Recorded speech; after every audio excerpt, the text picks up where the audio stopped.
This week's episode of the As Told By podcast was recorded 3 weeks before a fire damaging Horn Barbecue, the first restaurant from Chef Matt Horn, honoring the tradition of barbecue.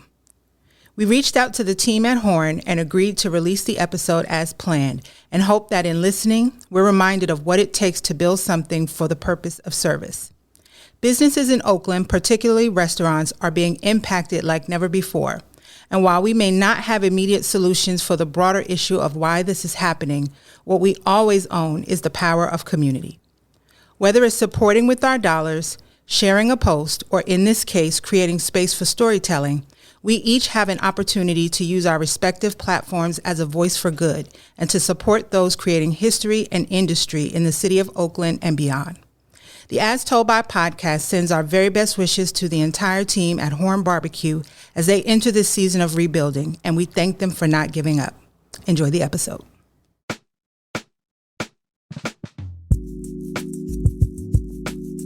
Hey, this is Kahja Elliott, Bronx born and raised, ATL made, Bay Area becoming, and this is the As Told By podcast.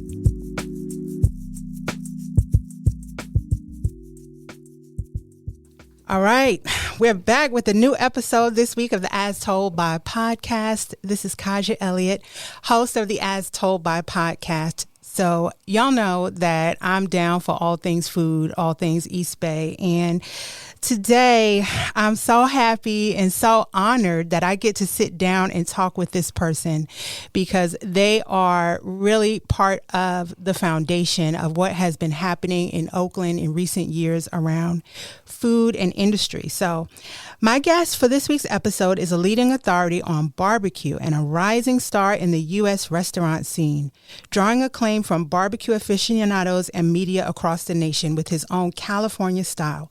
In October 2020, he opened his first restaurant, Horn Barbecue, in Oakland, California, followed by the 2022 opening of his sophomore concept, Kowbird, and his first elevated dining concept, Matty's Old Fashioned, in 2023. Named one of Food and Wine's best new chefs in America, his new restaurant, Horn Barbecue, was named one of Esquire's magazine's best new restaurants in America and landed a coveted Michelin Bib Gourmand designation. And in 2022 was nominated for a James Beard Award in the best new restaurant category. Recently named to the Williams-Sonoma Chefs Collective, in addition to being named Yeti's Chef Ambassador and Chef Partner for Made in Cookware. I'm so excited to welcome Matt Horn to the As Told By podcast. How are you doing today? I'm good. I was out of breath reading that because that's a lot of stuff. No, I'm grateful. No, I'm just honored to be here. Yeah. Thank you so much. Thank you. Yeah. How do you feel when you hear all that? I don't know. It's surreal. I mean, you look at it because a lot of the work I've done is kind of put my head down and work and try not to cut any corners and just, stay focused on what it is I was trying to accomplish, what I set out to accomplish. And then, when you look up, oftentimes we don't get the opportunity to just stop and see what's going on around us because we're so, we're so tapped into, to the grind. But, hearing that is just, it's a blessing for sure. Yeah. I'm so excited to sit down and talk with you. So first of all, congratulations on recently celebrating 3 years at Horn Barbecue. I know. It just went by so quick, and it literally feels like, the very first day we opened up, and a bunch of our friends and family came out, and I was giving a speech, and I was telling everybody, there's a lot of work that goes on behind the scenes, right? And that's with business, that's with life. And it's a lot of things that people don't see. So it's been a lot of hard work, a lot of sacrifice. But to look up and, and see hey, you know what, that adversity that we first, was dealt, we were able to overcome it and continue to push on, keep fighting the good fight, right? Yeah. And then to look up 3 years later in business, because, restaurants have a high failure rate. And so we're grateful, as a business, as a family, to be able to serve and, still be around 3 years later serving barbecue. Yeah. Good stuff. For those of you who are listening who are based here in Oakland, I was driving through recently, and I'm like, he's got the block bookended. Because if you drive down Mandela, you hit Horn Barbecue on one block, and you go not too far down a couple blocks, and there's Kowbird. Right. So I was like, okay then. Yeah, right. Come on and hold down the block. Well, and that we saw an opportunity with, once we had opened up Horn, then, for the space with Kowbird. And we'll get into that right across the street from Kowbird, how, kind of like this where Horn started. It really started there, really took off there. So we'll get into that. Absolutely. Yeah. Absolutely. So, what I read off is essentially a career's worth of work for some people. And for you, it's all happened in less than 5 years. Do you feel like you've had a chance to mentally catch up with everything that's taken place, or are you still in disbelief at the amount of ground you've been able to cover in a relatively short period of time? So there's this whole concept where, if you, you take a look at, would you rather take the stairs or the elevator, right? And oftentimes in life, we want things to happen immediately, we want things to happen quick. And, when you put your head down and you just focus on that next step, you could go a lot further, where if the destination is revealed and what you have to go through and the challenges you have to face is already given to you, right? So I say that to say that, at times, it doesn't feel real at all. And, it has been a short amount of time. But I just think that's just a testament to, that work and that sacrifice and being laser focused, It was never, I remember earlier on, once I found out about, the James Beard Foundation or, Michelin, or, how Food and Wine had the class of the Food and Wine Best in Chefs. And I was watching a food documentary, and this is before I even had a restaurant. And I'm like, man, if I was in a culinary space, to accomplish all of that, man, that would be something, And it wasn't like I'm going to go and accomplish it. But then for me to have accomplished it, like I said, it's just a testament to just putting heads down and grinding. Yeah. A lot of grinding. Yeah. Oh, yeah. Because 5 years, right. It's less than 5 years, so it's just not a lot of time, so a lot of grinding. What I find particularly interesting about your story is I like to say that it wasn't written, it was made. That's dope. Yeah, you don't come from a family line of pit masters. You're not from North Carolina or Kansas City or some region that's, world famous for barbecue. And you're not a formally trained chef. No. I feel like I read you didn't even work in a restaurant prior to having one. Correct. So how do you come from the retail industry, which is what I understand you came from, to opening restaurants? I think that's a really great question, and I love the fact that you said that it wasn't written, it was made. That's dope within itself. I think coming from retail, there's this natural thing of putting the customer first, right? And customer service. So that was something I always enjoyed. I always enjoyed working with my team. Team sports, playing a football in college, and working together with a team. So going into the restaurant, I kind of took like those same principles where it's like, okay, the customer, our guest, is our priority, right? We want every guest that comes into our restaurant to experience this love that we have for food. And then how we show our love to our guests, we translate it through our food. The food is the vessel, right? That tells the story of who we are and what we're wanting to do. I've never worked in a restaurant before. So I would go into restaurants, with my friends, and I wasn't the guy that was very critical, or I would go back and, send food back or anything like that. But for some reason, and at the time I didn't even understand it, I would look at food wherever I would go, and I would ask myself questions about the food. I don't know why I did that, and I've been doing that for years, right? And so the very first time I ever worked in a restaurant was Horn Barbecue, So I was but one thing that I was intentional about was earlier on, the R&D process, the research and development, and trying to create my own singular style. And what I mean by that is not like, because you get like a Texas style, you get, a Carolina style, Memphis style, Kansas City style. You have all these different regions that have traditional, that has the history that's been established. Because, you could pick up a rock and throw it and hit a barbecue joint, right? Right. So with that being said, I wanted to create something different. And what I meant by that is kind of create my own processes of I didn't want to go online and see how someone else was cooking their barbecue. I literally wanted to force myself to kind of bring my interpretation of what I thought barbecue was to life. And that's what I did, with going back and forth, driving from LA to Fresno to my grandmother's backyard, doing that. My grandfather had passed away, so it's just her now. But that's where the barbecue pit was, and trying to figure out this style. That's how it happened. Yeah. And that R&D, look, I'm sure you burned a lot of meat. I did burn a lot of meat. You got to get that thing right until it's right. Do it till it's right.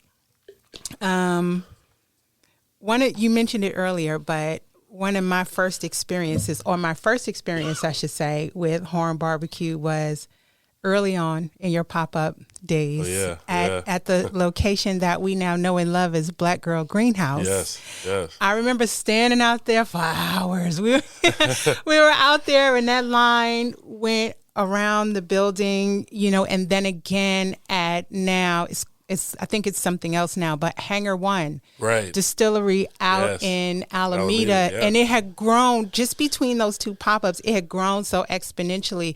I remember coming out to the pop-up specifically at Hangar One and getting out there early, maybe like 9:30 a.m.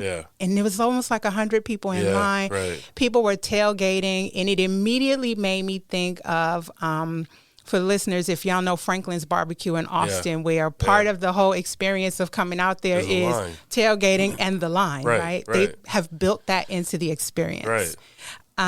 But I remember that so clearly, and definitely seeing where this thing was growing and catching on.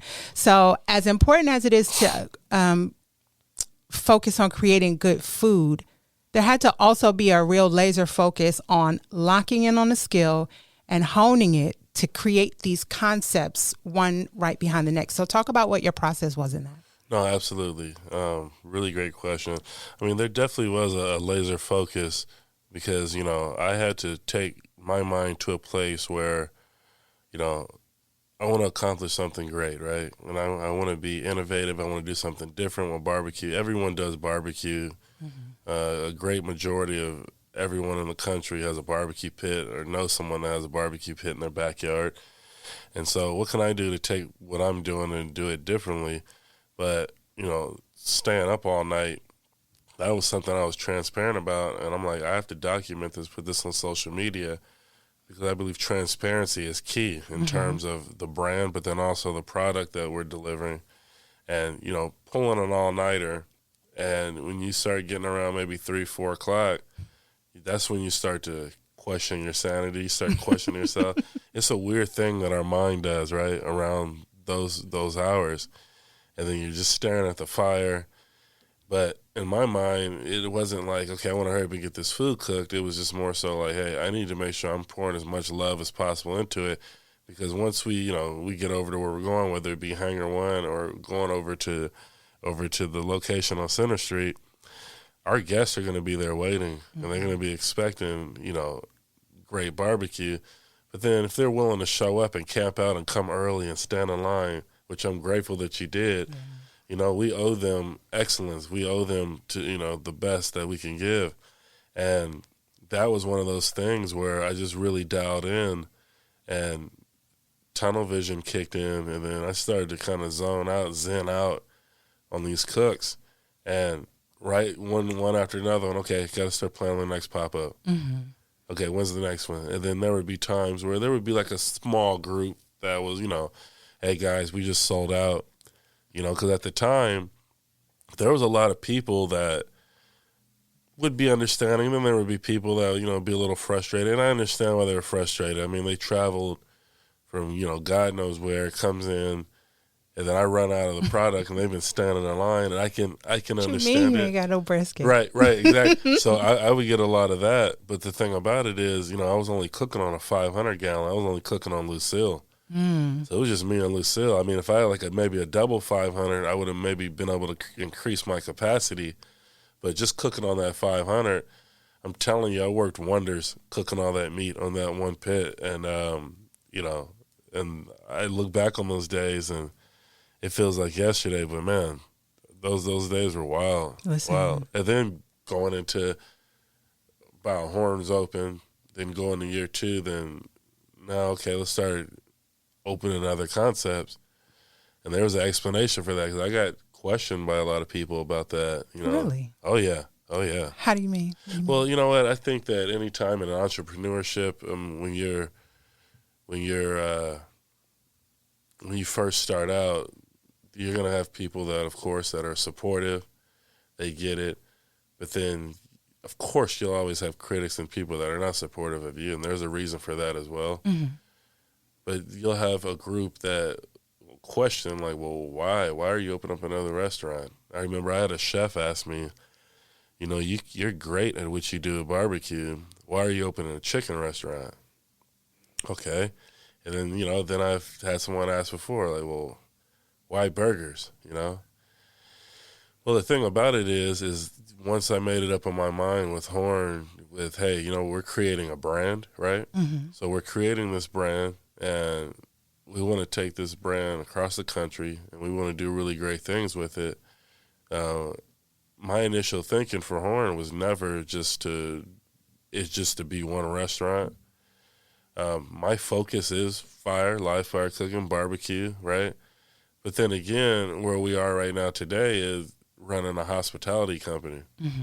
So when you're doing that, you want to have a diverse portfolio of concepts. And it's not that I want to be kept like in a box. I can cook. I know what I'm known for, and barbecue is my life. But that was more so just having a diverse, more concepts, a variety of concepts. You know what I mean? Yeah. Yeah. And believe it or not, I don't know who the people are, but everybody's not eating barbecue. Correct. Exactly. Right. Exactly. Yeah. So, why leave people hanging when you don't have to? Exactly. I get it. We're going to get into that short thinking a little bit more because I think that's a little short-sighted. Yeah. Right? But barbecue is a time-honored tradition. With all the acclaim that Horn Barbecue has received, do you feel like the art form is being elevated, or is it the same game that is finally now getting the respect that's been due all along? I think a little bit of both. Mm-hmm. I do feel that there's been like this increase of awareness with craft barbecue, right? Mm-hmm.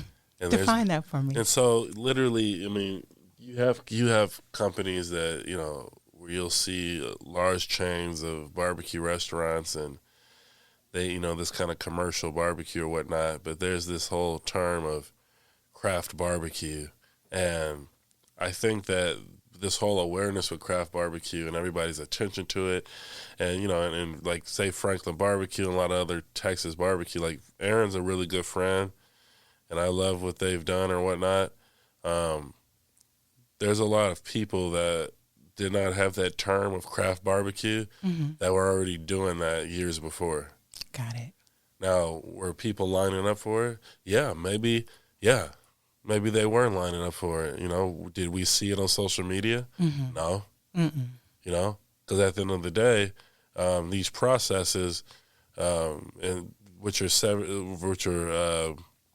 very heavily Southern influence, we know where it's coming from, I didn't understand anything or didn't know anything about Henry Perry or Gates or Arthur Bryant until I actually dove in and did research on it. But I think it was either Fox News or there was a publication that talked about, the most influential people in barbecue, and none of them were black pitmasters at all. Really? Oh, yeah. Well, it's Fox News.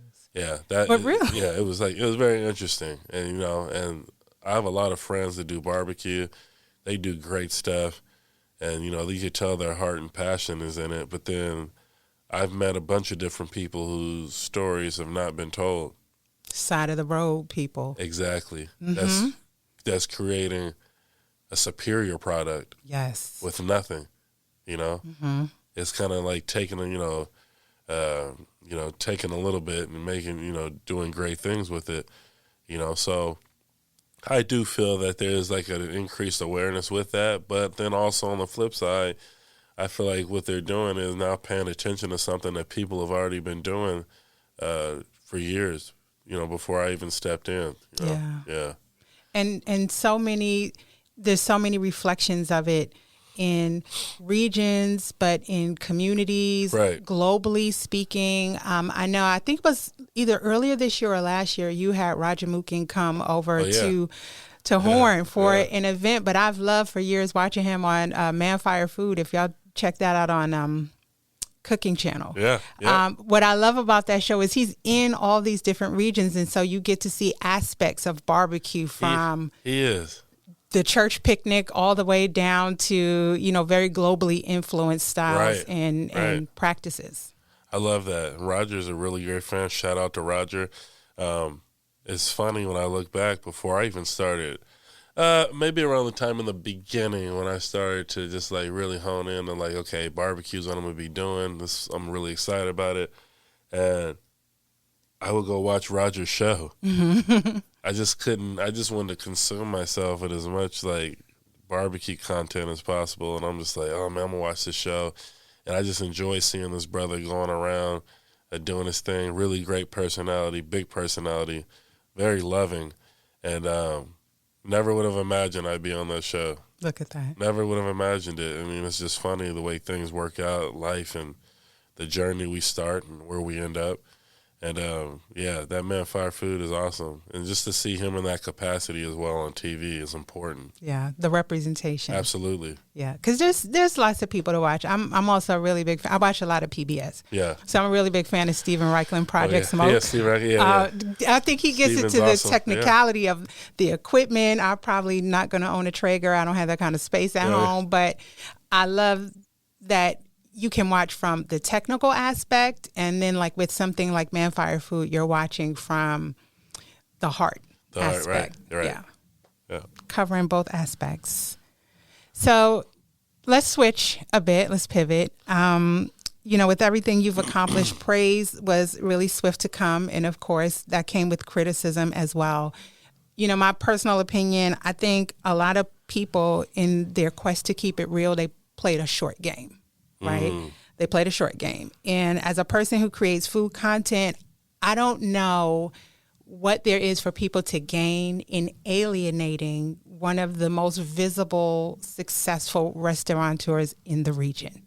Right? So what I'm referring to is, in light of that article that came out, I think it was a couple of months ago, reviewing Matty's Old Fashioned. And it wasn't a favorable review. Yeah. But what has been, when you think about things like that, what's been the value of self-accountability? I'm going to ask you and then I'm going to give you my opinion. Okay, let me see what you think first.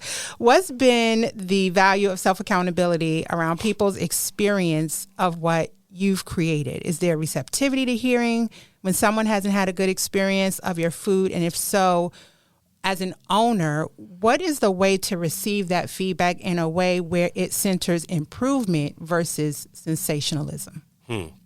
That's a really great question. First and foremost, before I get into it, I respect food critics. I understand that in life we're going to be critiqued by everyone, right? And when you do something that's in the public space, in the public eye, you open yourself up for criticism and attacks from the public. There's people that know me, know my family, have met me, have interacted with me, and they know my heart and my mission and what my purpose is, right?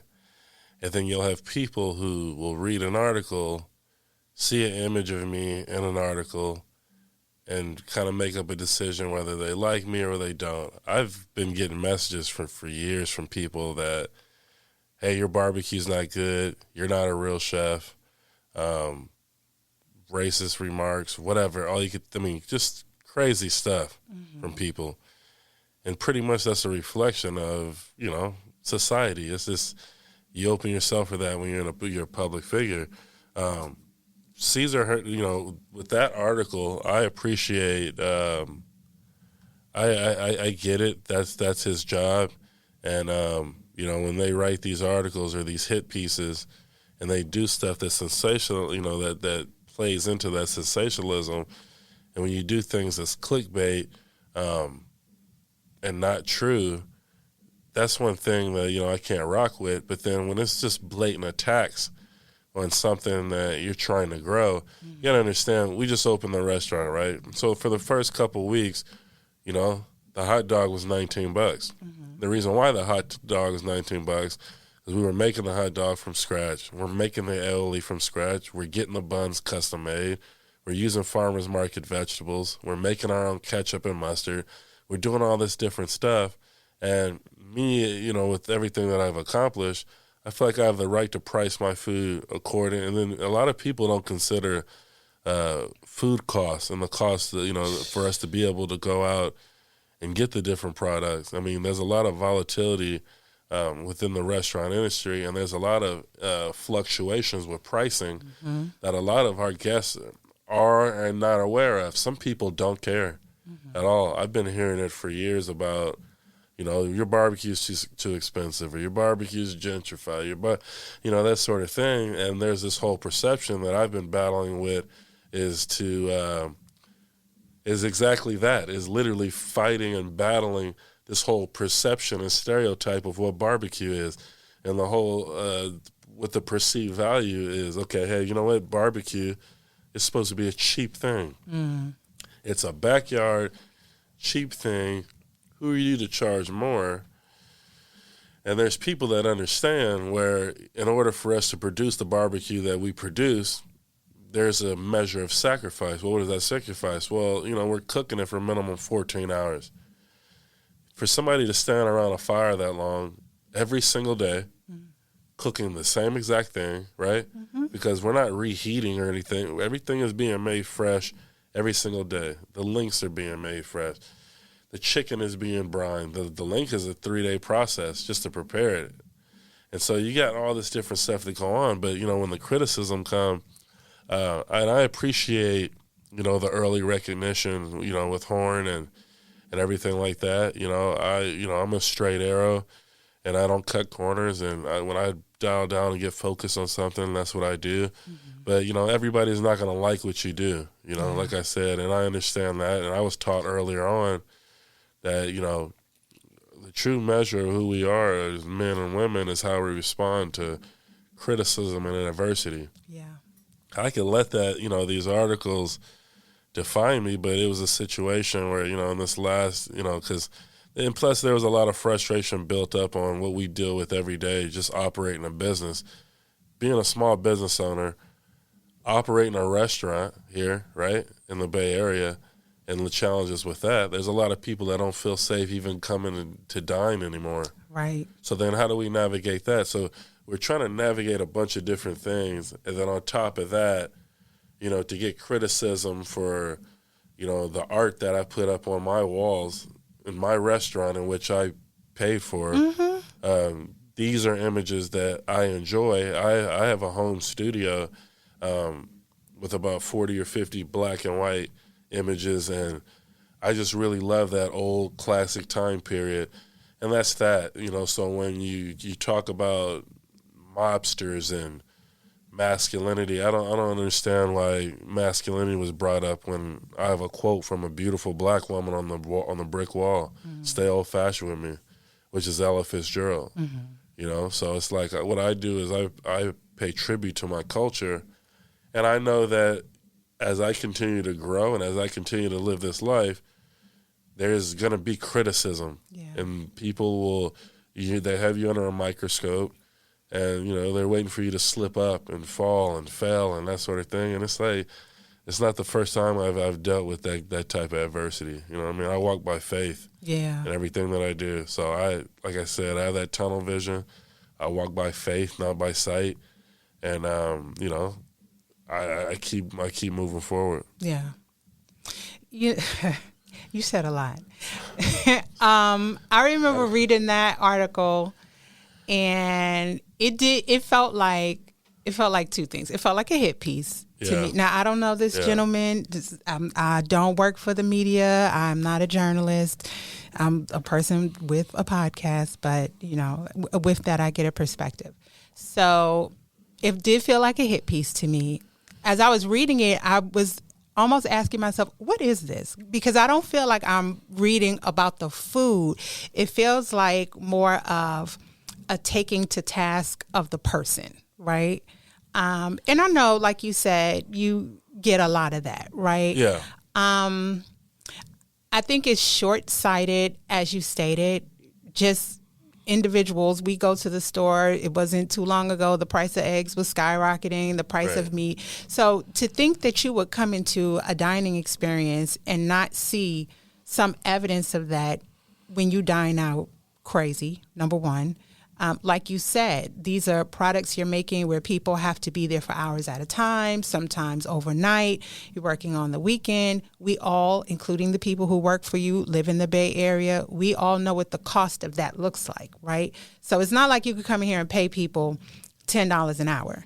You have to pay people a livable wage or a livable salary. Right. All these things start to make up the pie chart of what you ultimately see from a price perspective when you open up a menu and you decide to go to a restaurant, you open their menu and you pay. And I think as the diner, that's where you get the discretion. I don't care if the hot dog was $29.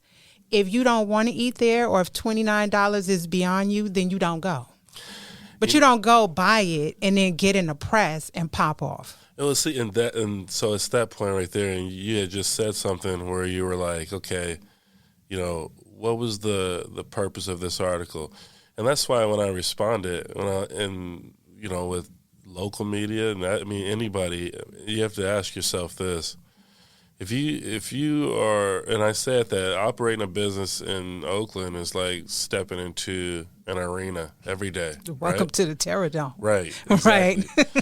So then you face these challenges, but at the end of the day, it's not that I'm looking for constant praise or anything like that. Mm-hmm. But why don't you focus on the fact that the small business owner in which you are targeting these stories, the fact that he's willing to step into this arena every day. Why is he doing that? Well, for his family. It's not for fame. It's for my family, but then also for my staff, for my team, and their families, because they rely heavily on these jobs. So even when our restaurants are slow, we're still giving our team hours and stuff. When it gets to a point where we're like, hey, you know what? We're not going to be able to survive or whatever the case may be. Like I said, I've been grateful to be able to operate our business and to kind of navigate these different waters. But it's hard. It's exhausting. You face these challenges. And I was never, one to talk about mental health and all this other kind of stuff and everything like that. And now it's something that, is very important to take consideration of because there's a lot of chefs that are dealing with that. Mm-hmm. And then when you have chefs or business owners that may be dealing with mental health issues, me growing up and the way that my parents raised me, the very first thing for me, I don't attack people while they're down. Yeah. I find no pleasure in that, right? Mm-hmm. Or trying to tear down somebody that's trying to build. And I understand how the press and how the media works. I mean, when you're charging people to read your content, that's a reflection of it right there. They're trying to get readers and you have to find something that gets people's attention. And, a circus will always have a crowd. And so with that being said, there's always going to be people in comment sections giving their expert opinion on people they've never met. Mm-hmm. And things they've never done. And things they've never done. And that's why I said, it's easy to critique something when you're not the artist and you're not the one creating it. Yeah. And a lot of people do that. And so what was the purpose of the article? Okay, you don't like the neon sign and you don't like the wallpaper that I chose. Because I designed the whole space myself. Mm-hmm. Every inch of that space I did, the kitchen as well. If you don't like the neon or you don't like the way that the space looks or whatever like that, that's fine. You're entitled to your opinion. I accept that. Yeah. But if you're critiquing the food, then me as, someone who chases perfection in everything that I do culinarily, then our daily meetings that we already have with our team about how we can be better, mm-hmm. no matter if a great article or a bad article come out, these are meetings we have. These are meetings we're still going to have. It doesn't change who we are. But if it's a situation where, like, hey, I don't like the food sucks, Matt Horn doesn't know how to cook a cheeseburger, but, he knows how to make a 14, 16-hour brisket, then what I'll do is go back to the drawing board and be like, hey, guys, there's some areas where we can improve. What can we do to make this better for our guests? Yeah. Because that's the most important thing, is just making sure that every guest that comes in, that they're treated with love, respect, dignity, hospitality, and we're able to do that. But then when you have people that come in and they're like, well, he's trying to be fancy. I don't think it's trying to be fancy. I think that you have a perception of who I'm supposed to be as a chef. So when I try to do something that's a little bit more elevated, you feel that I'm stepping outside the box versus me growing as a chef and showing you I'm trying to create something and build something beautiful for a community that's under attack. So instead of critiquing and criticizing this individual that's building and cultivating, I mean, they've changed your focus. Like, what are you doing? And that's why it's like, what do you, and then I had to change it. Well, what are you doing to support, how are you guys supporting minority-owned businesses then? Like, how, are you empower them? What's the purpose of the story? Because if it is to tear me down and to throw rocks on me, that's fine. I said it at Horn and I have it on the wall. I take the rocks that people throw at you and use them to build monuments. You got to use that, you know what I mean? So take that and continue to grow. Makes your skin tougher. But if you're expecting for my business to fail in an attempt to hurt me, I have a family and I have, my staff, and they're my family as well, and I will not let that happen. Yeah. We have to keep pushing and moving forward. There's people that came before me that experienced a lot worse than what I've had to endure. And so I champion those, and those are the ones whose shoulders I stand on. Yeah. It's, for anybody out there listening, again, this is just my perspective. If you're really invested in the food culture of a community, and if you're really invested in seeing chefs want to bring these concepts to places like Oakland, if you have a bad experience, it's okay to send an email or their contact me form, or go up in there and be like, I didn't like the food, or I didn't have the best experience customer service wise when I came. I think we just have gotten to a place where we go to social media for followers or for clicks, or because I need my following to know. I don't say I like everything. I just recently went to a Black-owned restaurant here in Oakland. I didn't like the food. You'll never know it because I'm not going to post it. Right. Because at the end of the day, this person is creating industry, which creates representation for the next person to do that. Maybe it was an off day. Maybe you shook the salt a little bit too hard that particular day. It's not a reflection of what that place does day over day. So there's a way to say I didn't like the food without getting in a public forum and tearing people down. Yeah, and that's the thing where I'm like, I reposted a screenshot and then I deleted it because I said, you know what? Right in that moment, I said, you know what? I'm not going to feed into this. I have other things to focus on that's more of important. But people use Yelp to attack or send DMs through fake accounts, and I had this guy go on to Yelp, and he says, "No, thank you. Matt Horn's not humble, and he's not gracious. He's arrogant, and I'll never support him, and I'll never go to none of his restaurants. And I'm all about supporting Black-owned businesses, but that one I won't support." Okay, sir. I honestly, I don't know who you are. I mean, I just see a name, a last, first initial of a last name, and then this. Very humble, not arrogant at all, very humble. Any interview I've ever done, anyone who's ever met me, they know that. But I'm not going to allow my confidence to, you shouldn't allow it to make you feel any kind of way. Because, I mean, if anybody wants me, walking around the Bay Area with my head down, it's not going to happen. Oh, that's right. I'm trying to inspire the next generation, and I understand that work is not going to be easy.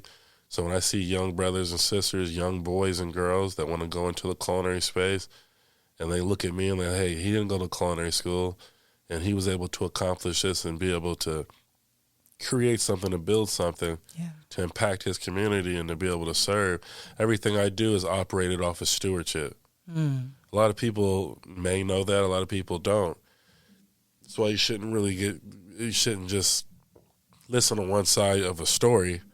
You should get to know the person. And if not, do your due diligence and know that, hey, this person is a servant and has been very public about that. But when people go on Yelp and, you know what, I had the food, I like the food, I don't like his wallpaper, 1 star on Yelp. Well, that hurts our business, sir, because the more and more that you guys use these platforms to vent your frustration about what you may or may not be dealing with life, it hurts our business, you know. And as a business owner, I have to try to figure out and find creative ways to bring people in and all this other, you know, different stuff. But, you know, we face these challenges, but you have to be able to overcome it, you know. Yeah. Calm seas never made strong sailors. I bet it hasn't. Nope. I bet it hasn't. Neither has sitting behind a desk writing and popping off at people. Right. I'm going to let that go, though. You know, recently, one of my favorites, Chef Jeff Davis at Burdell, I had an amazing meal there a month or so back. But he recently shared a post where somebody left a negative review of his restaurant, questioning its positioning as a soul food restaurant because they don't serve the type of food most commonly associated with soul food. Do you think this is what happens when Black food becomes monolithic? Do you think people lose the ability to actually appreciate the distinctions between what's familiar and what's not? And before you answer, one of the chefs I'm a big fan of here, who I want to shout out. I hope I don't mispronounce your last name because I know people usually pronounce it one way, but I think you told me it's something else. It's Chef Joseph Pyre up at Limewood. Yep, my brother. I love that his food is making you step up to it. It's not going to come meet you where you are. Right. When I come have a dinner at Limewood, particularly these coursed dinners, the Heritage Dinner series that he's doing, I got to pull out my phone and Google stuff. Like, I don't know what everything is. And I appreciate that, right? You're not going to give me the standard version of, like, for example, they just had a heritage dinner. I want to say that was early October or late September. And it was based around West African cuisine. He was partnered with Chef Pierre Time. Yeah. And they did. Also a great friend. Yeah. Okay. You know all the people. I love them both. Yeah. That dinner was so good, but like you go for jollof. And we all know jollof, but it was fonio, right? And it was only my second time being exposed to fonio as a grain. So it's like, okay, I had to look up what's the background of it. Okay, it cooks like couscous. Here's the applications. You saw it again later in the dinner in a sweet application. So they gave you a duality of how the ingredient could be used. That's what I personally appreciate, right? But then you see like that comment that they made about Burdell. Everybody's not going to be doing yams and macaroni because it's soul food. Exactly. And so when I read that, and we went over to Burdell. You know, I took my mom and the family over there, and you know, we had the hospitality was warm, the space was beautiful, and then you know we enjoyed the food.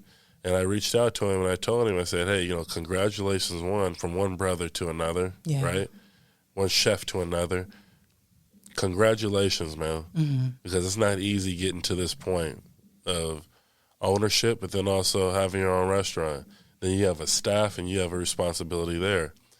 And there's a lot of pressure on him, you know, because, you know, like I said, when you have a passion and you have an art, and you present this to the world, you open yourself up to be critiqued and be criticized. And so I read with, you know, what was said, you know, like, you know, about you don't know what soul food is or whatever the case may be. It's like, who are you to define with the perspective of what the artist is putting out? Right. The artist is the one who defines what he's revealing to who is being revealed to. And then only the artist can define that art. And then the artist will let you know when that art is finished. And so if this brother grabbed a piece of fried chicken and put a side of yogurt on there, whatever it is in his mind that he is trying to come up with, he has the right to be able to do that. If you are looking for yams and mac and cheese and all these other different elements of what people define soul food, Southern food, which is more vast than that. And there's nothing wrong with that. I love that. I love yams and mac and cheese and everything. I love all that. I love it all, But at the end of the day, this is what his interpretation of Burdell is. And another thing is, I noticed that the brother had pictures of his family and stuff like that on the wall. And I think Burdell is his grandmother's name. His maternal grandmother, yeah. So who knows what grandma, the impact she had on him. I have one grandmother left. My other grandmother, Elsie, passed on. The thing about it is this brother's trying to honor his grandmother and his family. Yeah. So give him time to be able to define what it is that he's doing before we start tearing people down. And I think that that's the thing where I had a problem with some of these recent stories. It happened with another chef, with a restaurant. And it's just like, enough is enough. Yeah. All right. What do you want? What do you want to happen? Yeah. Sorry. So you already caused, people's restaurants to close and this and that and all this different stuff. And it's like, how far are they willing to go? Yeah. Keep just tear down. Do you not want any more minority-owned businesses at all? Or is we all supposed to go away and close down? Restaurants are already closing down at such an alarming rate. And then look what the pandemic did to the restaurant industry. Yeah. If you are still in brick and mortar post-pandemic, you get applause just for that. Man, it's like I know nothing other than operating within the pandemic, given that we opened right in the middle of it. We're right in the middle of it. So I had guests sitting outside, but then there was guests that didn't want to sit outside and eat the food. They just wanted to get their food and go home. So for a very long time, I didn't see not one diner, enjoying our dining room. Mm-hmm. So it's like, I don't know. And when I look at that, let him define what he wants his food to be. And I left a comment on the page and just was like, hey, man, just stay focused, keep your head up. And because, he reposted it and he was just like, why does it have to be like this and that sort of thing? And I'm like, brother, that's how it is. Yeah. That's how it is. And you have to be willing to accept that. Everybody's not going to love what you do. No. Yeah. And black food ain't a monolith, y'all.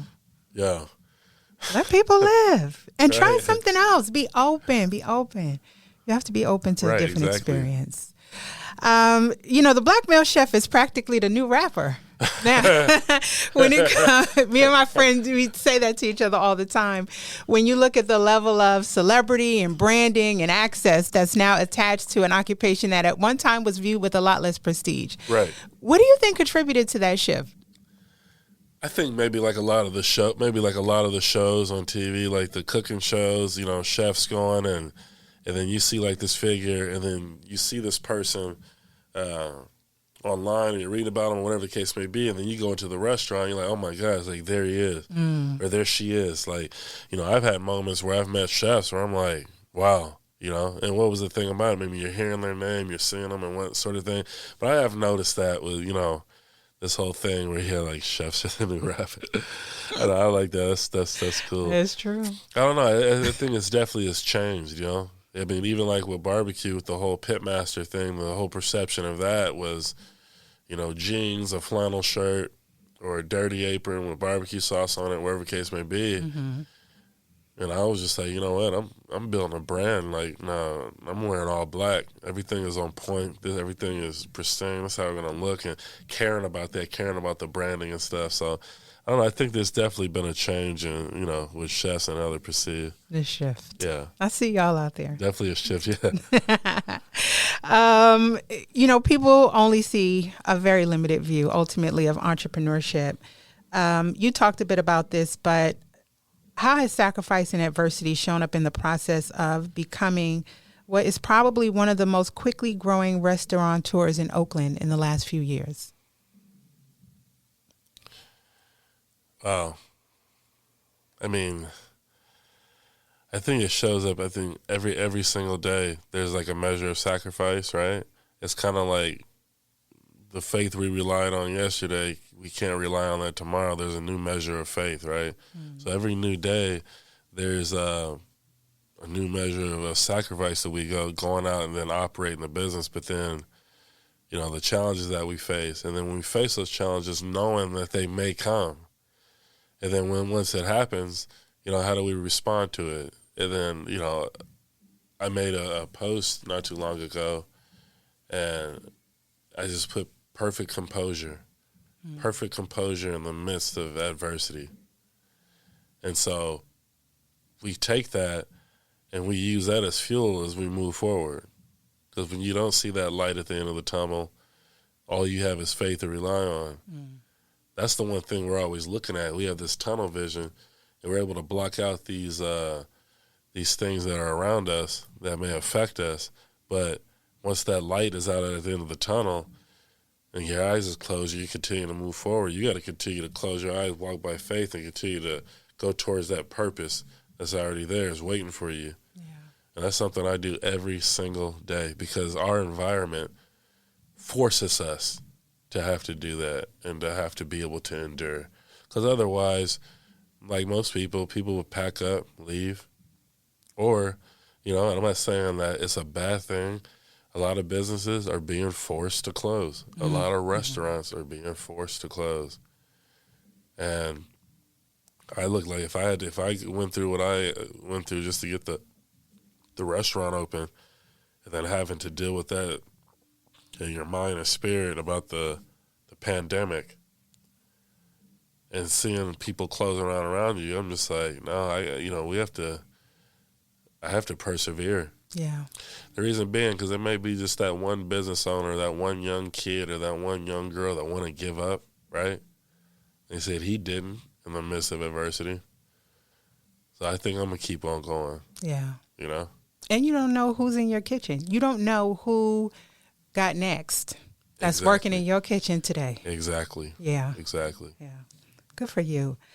As we ramp down, you're a family man. Your children are growing up as the children of, a renowned restaurant owner, an entrepreneur in a city that really needs industry, right? So bringing industry to a city that really needs it at a time where it's desperately needed. What do they think of all this?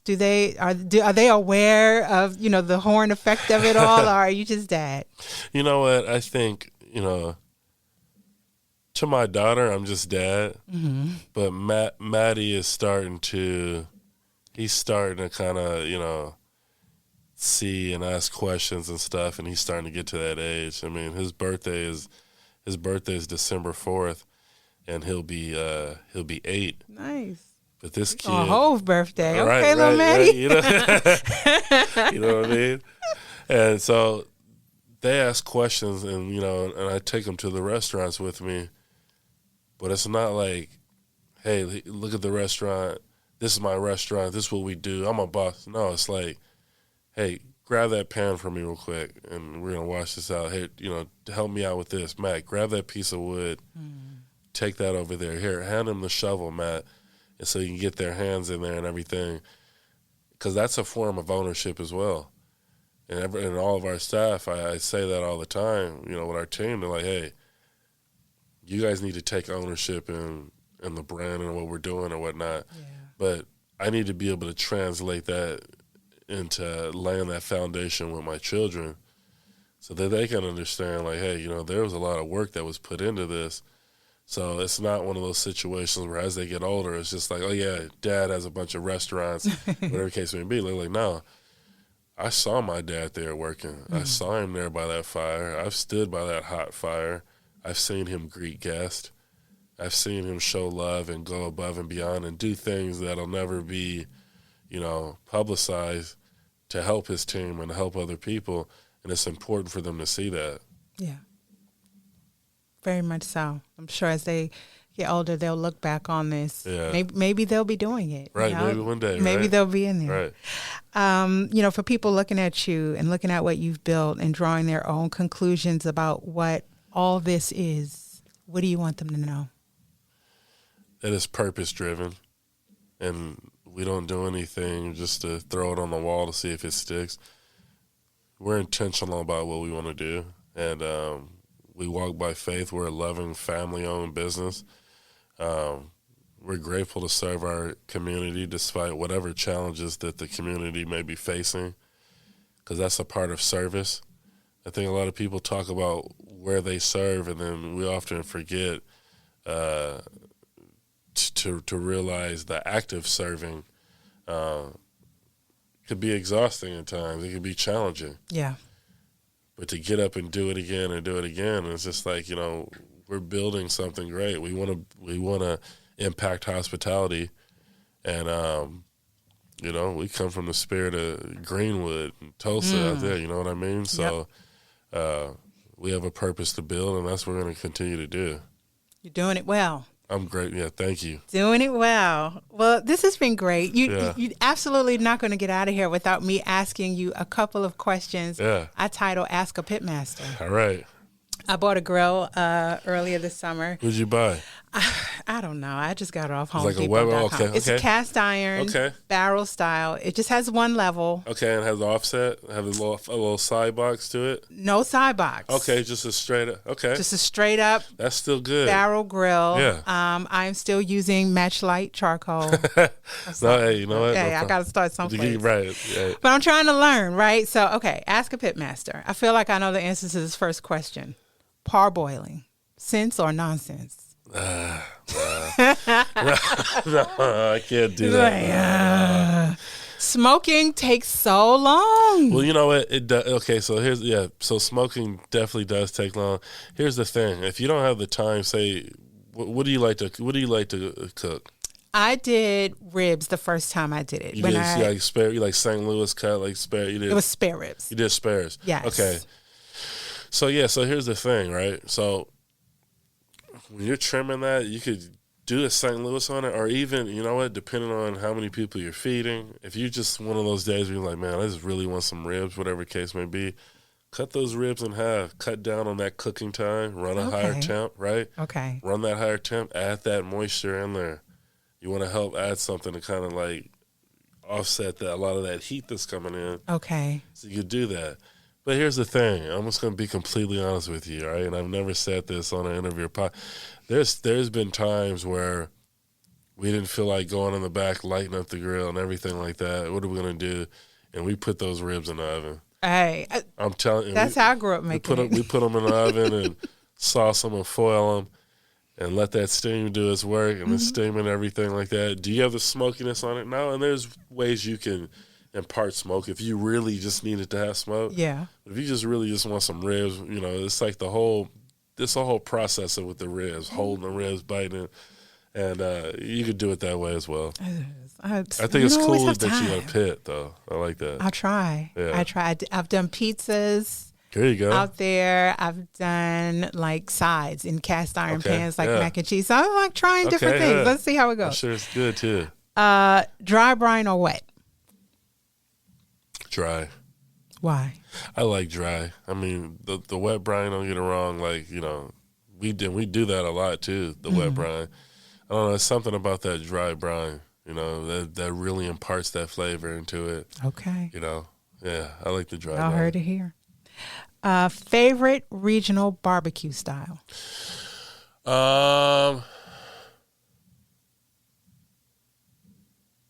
Kansas City style. You want to know why? Why? Because a lot of the older guys that was back in Fresno that I grew up around, that, whenever we went to barbecue, these are the guys that we were getting the barbecue from.